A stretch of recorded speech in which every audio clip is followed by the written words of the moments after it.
तो दोस्तों, क्या आप लोगों की औलाद काफ़ी ज़्यादा परेशानियां क्रिएट करती है या फिर औलाद को किसी न किसी तरह की परेशानियां हैं, जैसे कुछ हेल्थ इश्यूज़ हो सकते हैं, बच्चा कहीं ना कहीं डिस्टर्ब रह सकता है, पढ़ाई या किन्हीं बातों को लेकर डिस्टर्ब रह सकता है, आपको बहुत परेशान करता है, आपके और उन बच्चों के बीच में कोई कम्युनिकेशन ढंग से नहीं हो पाती है, बच्चा इज्जत नहीं करता है, कहीं गलत संगत में पड़ गया है, कुछ भी प्रॉब्लम संतान संबंधी लेके, उसके लिए आज मैं आपको कुछ कारगर उपाय बताने वाला हूं। पर उपाय बताने से पहले आगे बढ़ूं, आप लोगों से यही रिक्वेस्ट करना चाहता हूं कि आप अपने इस चैनल को सब्सक्राइब ज़रूर कर लीजिए, ताकि जो जो जानकारियां नई नई आपके काम की रोज़ रोज़ मैं डालता हूं, उनसे कहीं आप वंचित ना रह जाओ, आपके काम की जानकारी आपको मिल जाए और अपने जीवन को संवार सको।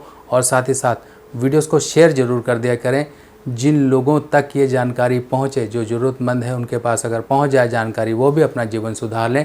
तो आगे बढ़ते हैं। देखिए, जब भी औलाद की कहीं ना कहीं दिक्कत आती है तो समझ लीजिए कि आपका केतु खराब है, कुंडली में केतु खराब है। ये सबसे मुख्य लक्षण होता है केतु के खराब होने के, औलाद संबंधी दिक्कतें। कईयों को लड़का संतान नहीं होती, कईयों को हड्डियों की दिक्कत रहती है, पेशाब की दिक्कत रहती है, कहीं किडनी में स्टोन हो जाते हैं, कहीं जोड़ वगैरह दुख रहे हैं, कहीं औलाद संबंधी 3600 तरह की प्रॉब्लम रहती है। बच्चा पढ़ता नहीं, बच्चे का कंसंट्रेशन ख़राब है, बच्चा मोहल्ले में लड़ता बहुत है, गलत संगत में पड़ गया, कुछ भी। इसके पीछे कारण क्या होता है? कारण केतु खराब अगर है और ऊपर से हमने केतु खराब की चीज़ें घर में इकट्ठी कर ली तो केतु और ज़्यादा खराबियाँ देना शुरू कर देता है।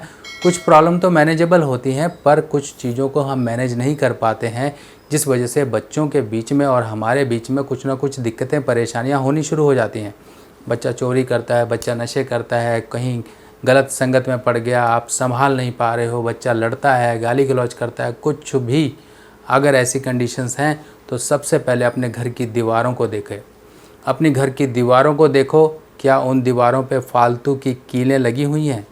सबसे पहले तो इन कीलों को निकाल दो, क्योंकि केतु ही कील को दर्शाता है। और ऐसी कीलें जो फालतू में दीवारों पे आपने ठोक रखी हैं, इन कीलों का कोई काम नहीं है। जितनी ज़रूरत है उतनी ही कीलें लगाएं। इसके साथ साथ घर में किसी तरह की सुइयाँ नहीं होनी चाहिए, घर में किसी तरह की ऐसी चाबियाँ नहीं होनी चाहिए जिनके ताले नहीं हैं, या कोई ऐसे बंद ताले नहीं होने चाहिए जिनकी चाबियाँ ही नहीं है, या ताले ऐसे हैं जो आप सालों साल खोलते ही नहीं हो, तो परेशानियाँ आने शुरू हो जाती हैं। और इसके साथ साथ घर में पड़ी हुई स्वेटर बुनने वाली सलाइयाँ, जो स्वेटर बुनते हैं, सलाइयाँ, क्रोशिए, कुछ भी चीज़ें जो कि नुकीली हों, या घर में पड़े हुए ऐसे चाकू जिनका इस्तेमाल ही नहीं होता, आपने ला ला के इकट्ठे कर लिए हैं, कभी इस्तेमाल नहीं करते हो, फालतू की चीज़ें, जो भी नुकीली चीज़ें होंगी या जिनसे काटा जाएगा, वो चीज़ें केतु से संबंध रखती हैं। और केतु से संबंधित चीज़ों का जमावड़ा आपने घर में लगा लिया है। जो यूज़ की हैं वो तो हैं ही, जो अनयूज़ की हैं वो भी आपने इकट्ठी कर रखी हैं। ना तो किसी को देना, ना तो उनको मैनेज करना, तो केतु तो परेशान करेगा ही करेगा। अब उपाय क्या होते हैं? उपाय समझ लीजिए अगर ऐसी कोई परेशानियां हैं। अगर देखिए बच्चा समझता है, सुनता है आपकी बात, तो आपको एक बेस्ट रेमेडी बता देता हूँ। उसकी रेमेडी है कि आपको केतु को शुभ करना है, केतु को बांधना है चंद्रमा की एनर्जी से। अब केतु को बांधने के लिए मेरे हाथ में ये एक 2 रंगा पत्थर है, ये मैं आपको दिखा देता हूँ। अब ये देखिए, ये 2 रंगा पत्थर है जिसे सुलेमानी पत्थर भी कहा जाता है, और ये बना है चांदी में। चांदी में इसलिए बनाया गया है कि केतु की खराबियों को सही करने के लिए चांदी के इसे बंधन में बांधा गया, यानी कि चंद्रमा की सपोर्ट से केतु को सही किया गया। 2 रंगा यानी कि 2 रंग, काला और सफ़ेद, जिसे केतु का रंग कहा जाता है। केतु आपकी औलाद, इन सब चीज़ों से संबंध रखता है केतु ग्रह। अगर हमने उसको सही करना है तो चंद्रमा से उपाय किया जाता है। तो यहाँ पर चंद्र की शक्ति को हमने इस्तेमाल करके केतु को कंट्रोल किया, क्योंकि केतु अगर गाय का बछड़ा है तो केतु को सही करने के लिए गाय के बछड़े के आगे पैरों में हम चांदी के छल्ले भी पहनाते हैं। केतु के दोषों को दूर करने के लिए हम चंद्रमा की मदद लेते हैं, क्योंकि चंद्रमा ही सभी ग्रहों की माता है।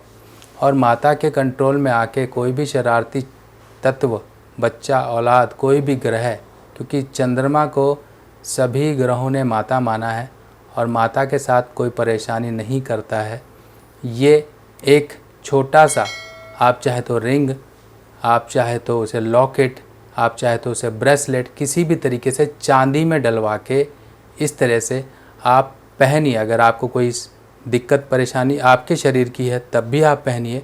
औलाद को पहना सकते हैं तो उसको भी पहनाइए, बहुत ज़रूरी होगा। अगर नहीं है, पहनता नहीं है, कुछ भी है, तो उसके तकिया या फिर उसके आसपास ज़रूर रखिए और चांदी में स्टड करवा के, मढ़वा के इसको ज़रूर आपने ये करना है। अब इसके साथ साथ आप कुत्ते की सेवा ज़रूर करिए। कुत्तों को कुछ ना कुछ खाने को देते रहिए, चाहे दूध, ब्रेड, रोटी, कुछ भी दीजिए, देना ज़रूरी है। और इसके साथ साथ धर्म स्थान में केले और चने की दाल, ये चीज़ें ज़रूर समय समय पे दान करते रहिए। आपकी औलाद की दिक्कतें, कुछ ना कुछ जो दिक्कतें आपके जीवन में क्रिएट हो रही थी, उनसे आपके बचाव हो जाएंगे और धीरे धीरे जो परेशानियां थी धीरे धीरे डाइल्यूट होती जाएंगी। तो ये है तो बहुत इफ़ेक्टिव रेमेडी, सिंपल तरीके से हम अपने केतु को सही कर सकते हैं। तो दोस्तों, आपको ये जानकारी कैसी लगी ज़रूर मुझे कमेंट सेक्शन में बताइएगा। बाकी नई जानकारी के साथ फिर मिलेंगे, तब तक के लिए आज्ञा दीजिए। नमस्कार।